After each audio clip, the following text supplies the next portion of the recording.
Hi guys, welcome to my channel.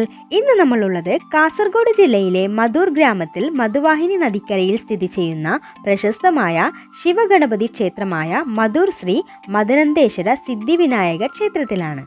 10ാം നൂറ്റാണ്ടിൽ നിർമ്മിക്കപ്പെട്ട ചെമ്പ് തകിട് മേഞ്ഞ 3 തട്ടുകളുള്ള അപൂർവ വാസ്തുവിദ്യാ ശൈലിയാണ് ഇതിൻ്റെ പ്രധാന ആകർഷണം. ഗണപതിയാണ് പ്രധാന പ്രതിഷ്ഠയായി കണക്കാക്കപ്പെടുന്നത്. വലിയ ഗണപതി എന്നാണ് വിഗ്രഹം അറിയപ്പെടുന്നത്. ഐതിഹ്യമറിയാം. തുടക്കത്തിൽ ശിവക്ഷേത്രമായിരുന്ന ഇവിടെ ഗർഭഗൃഹത്തിലെ ഭിത്തിയിൽ ഒരു ബാലൻ വരച്ച ഗണപതി ചിത്രം പിന്നീട് വലുതായി വളർന്നു എന്നാണ് വിശ്വാസം. വാസ്തുവിദ്യ കേരളീയ ശൈലിയും ദ്രാവിഡ ശൈലിയും ചേർന്ന അപൂർവ നിർമ്മിതിയാണ്. ഗജപൃഷ്ഠാകൃതിയിലുള്ള ശ്രീകോവിൽ മധൂർ ക്ഷേത്രത്തിന്റെ പ്രത്യേകതയാണ്. പഴയകാലത്ത് ടിപ്പു സുൽത്താൻ ക്ഷേത്രം ആക്രമിക്കാൻ എത്തിയപ്പോൾ അവിടുത്തെ കിണറ്റിലെ വെള്ളം കുടിച്ച ശേഷം മനസ്സ് മാറി മടങ്ങിയെന്ന ഐതിഹ്യം ക്ഷേത്രത്തിന് ചരിത്രപരമായ പ്രാധാന്യം നൽകുന്നു.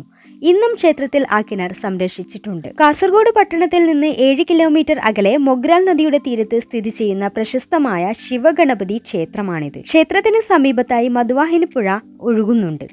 മഴക്കാലമാവുമ്പോൾ മധുവാഹിനി പുഴ കരകവിഞ്ഞ് ക്ഷേത്രത്തിലേക്ക് വെള്ളം കയറാറുമുണ്ട്. ദിവസവും വളരുന്ന ഗണപതി വിഗ്രഹം എന്ന ഐതിഹ്യവുമുണ്ട്. 10ാം നൂറ്റാണ്ടിൽ പണി കഴിപ്പിച്ചതാണ് മധൂർ മദനന്തേശ്വര സിദ്ധിവിനായക ക്ഷേത്രം. ഇന്നത്തെ വീഡിയോ ഇഷ്ടമായാൽ ലൈക്ക് ചെയ്യണേ, ഷെയർ ചെയ്യണേ, സബ്സ്ക്രൈബ് ചെയ്യാനും മറക്കരുത്.